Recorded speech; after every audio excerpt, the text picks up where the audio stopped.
Good evening and thank you for joining us. It's a day many have been looking forward to. Customers are finally allowed back inside restaurants, bars, and fitness centers. For many patrons, it's a step towards normalcy, and for some entrepreneurs, it's the first sign of economic recovery. Corey Nordstrom reports. With Thunder Bay entering stage 3 of the provincial reopening plan, fitness centers are now open to the public. Gym owner Jack Murphy says it's been a long and stressful time away. 4 months is an incredibly huge hit, and unless we had the participation of some of our members who were able to help us out throughout that period, we wouldn't have been able to make it. That capped with our landlords who were very forgiving. We've been able to, maintain a little bit of what was required, and we're back.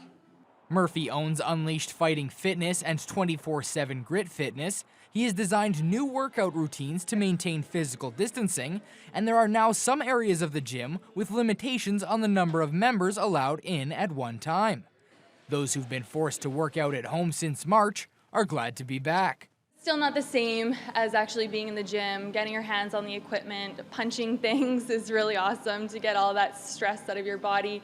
And then I miss our gym family. It's so nice to get back. Indoor dining is back as well. Odette Chin and her husband own Jamaican Jerk. She's happy to reopen to the public and thinks social distancing and safety precautions will be enough to reassure her customers. Hopefully a little bit relaxed while still cautious to come out and have your dining, and we're looking forward to that. Those looking to enjoy a cold beverage in a public setting will need to keep their distance, but can once again enter local bars. Keely Schweitzer is glad to get out of the house and support an industry that took a significant financial hit. Obviously, they've had a huge gap in what they've been able to do as well. So being able to come back out and get, local food and go to the local stores and make sure that we're supporting what we can is really important to me, as a lot of people as well. On Deck owner Casey Sellers predicts many busy days ahead. I'm expecting to have to turn away people. I think it's going to be, but I mean, I've been wrong before, so I think a lot of young people are going to be going out and getting out to the bars, and I mean, there's just not as much room in here with all the distancing as there was before, so.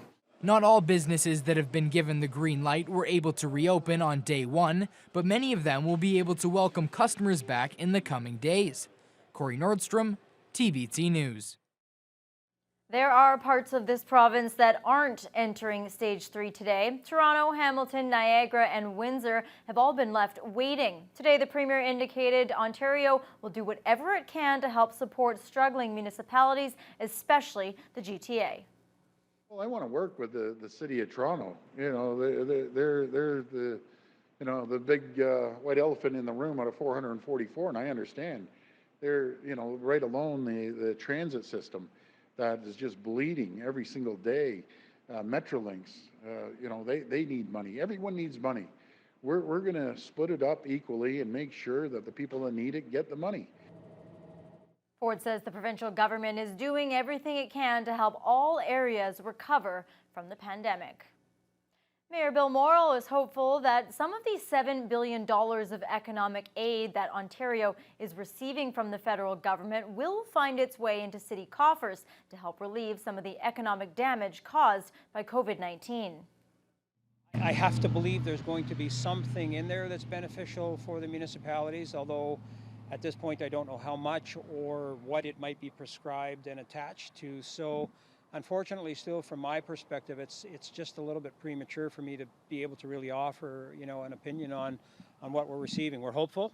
For certain it will be beneficial. How much and how far it will go and how close it will come to what we had been historically asking for as municipal associations across the province is yet to be determined.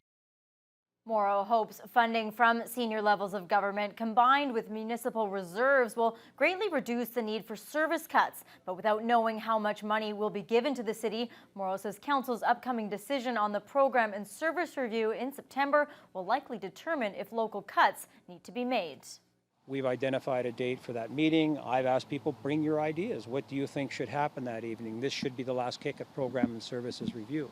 So there may be some of that identified at that time. The question would be, will we wait until September, or do we feel we're in a position where we need to make more decisions early on Of course, that will be guided by our ability to learn more about what the federal government has announced, and more directly to your question, Ian, as well, about to the province providing some financial assistance as well, and we expect that they will.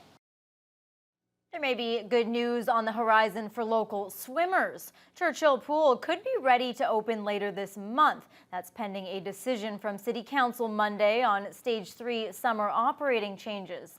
The facility could reopen its doors in late July or early August after a public health inspection is finished and staff are trained on new rescue techniques and safety protocols. Initially, the pool would have to be booked by appointment. Capacity restrictions would also be in place. The whirlpool, sauna, and steam rooms will remain closed under the current plan. If approved, Churchill would become the first public pool to open its doors since the pandemic began. Other facilities that would reopen if council approves the plan are the Grace Remus Child Care Center attached to Pioneer Ridge. Some building modifications would be needed to ensure there's no contact with staff or residents of the seniors' home.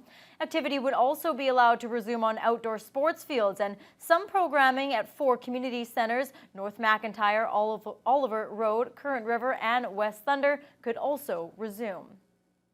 Children and parents will also be happy to hear this news. A number of city playgrounds are now open to the public. 10 sites across the city opened up today. Kids will now be able to play at Franklin, Vickers Park, West Thunder, Tarbut, Green Acres, North End, County Park, Hillcrest, Boulevard, and the Marina. Users must sanitize or wash their hands before entering the playground area. They also have to maintain a 2-meter distance from other users who don't live in the same household. Those experiencing COVID-19 symptoms should not use the equipment. More playgrounds are set to open up over the coming weeks. Thunder Bay's 2 largest school boards are asking parents and guardians how they feel about sending their kids back to the classroom this fall. The Lakehead and Catholic District School Boards launched a joint survey this morning. The results will be considered when it comes to time to make reopening recommendations to the province later this summer. Ryan Benazzo has details. The Lakehead and Catholic school boards need to know how many kids will be in class if schools are allowed to reopen in the fall, and who will need to be bused there. Those questions are included in a short survey for parents and guardians released Friday morning. Will they be using student transportation or not? Will they be attending school or not, depending on the model? And they also have an opportunity to comment on reopening in September. Tassoni is hoping all parents take the time to fill out the survey, which is available on the school board's respective websites until next Friday. That sentiment is echoed by his Lakehead counterpart, Ian McCrae. The more people that respond, the more accurate we can be in determining everything from busing to class sizes to the nature of the delivery of curriculum. The Ministry of Education will have final say on whether school boards in the region offer a full return to in-class learning, at-home online learning, or a blended model of the two. But the 2 boards will work together to make recommendations to the province. Those recommendations will be influenced in part by the survey results. It certainly will be a factor in the recommendations we make to the ministry, but it won't determine what we think is going to be the best model for our students. We would never suggest a model that would put students in jeopardy. We have that latitude to have that discussion and make those recommendations based on our region and based on the way we operate.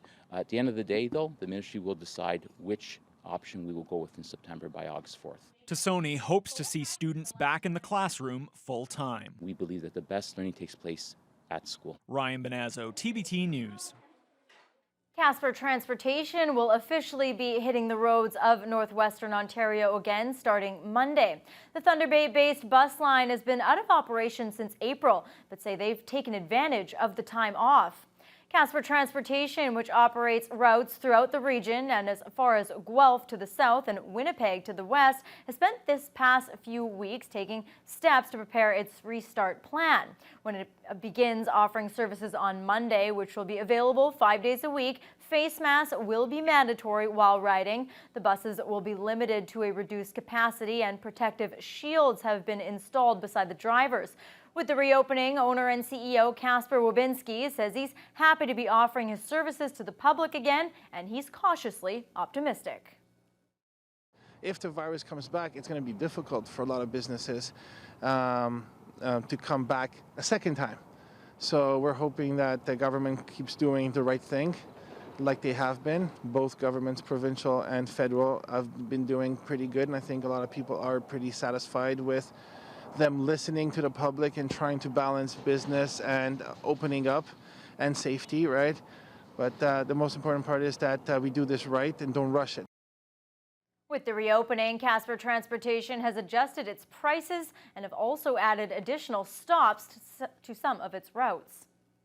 Passenger rail service has been the subject of extensive debate in Northern Ontario for quite some time.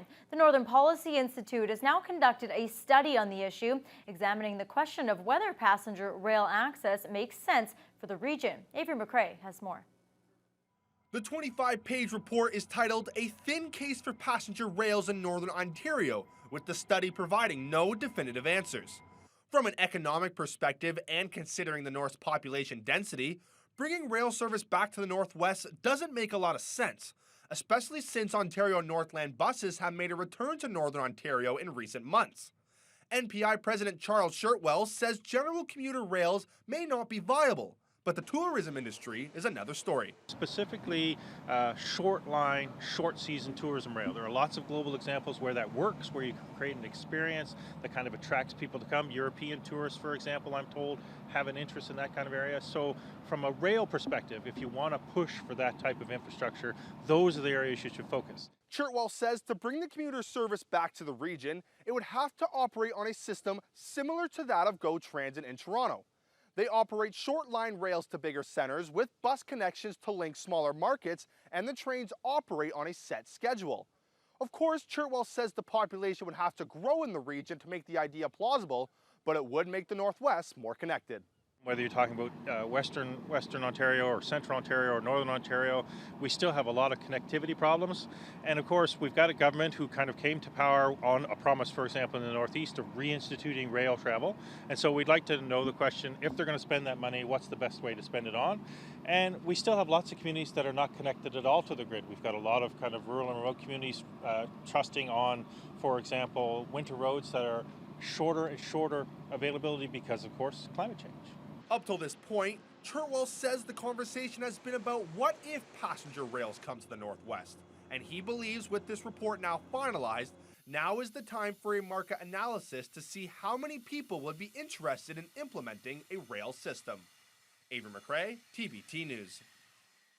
A local health clinic has been awarded a $10,000 grant from the Canadian Chamber of Commerce. Umbrella Medical Clinic on Algoma Street, which delivers sexual health services to people of all ages, genders, and orientations, is one of just 62 recipients across the country.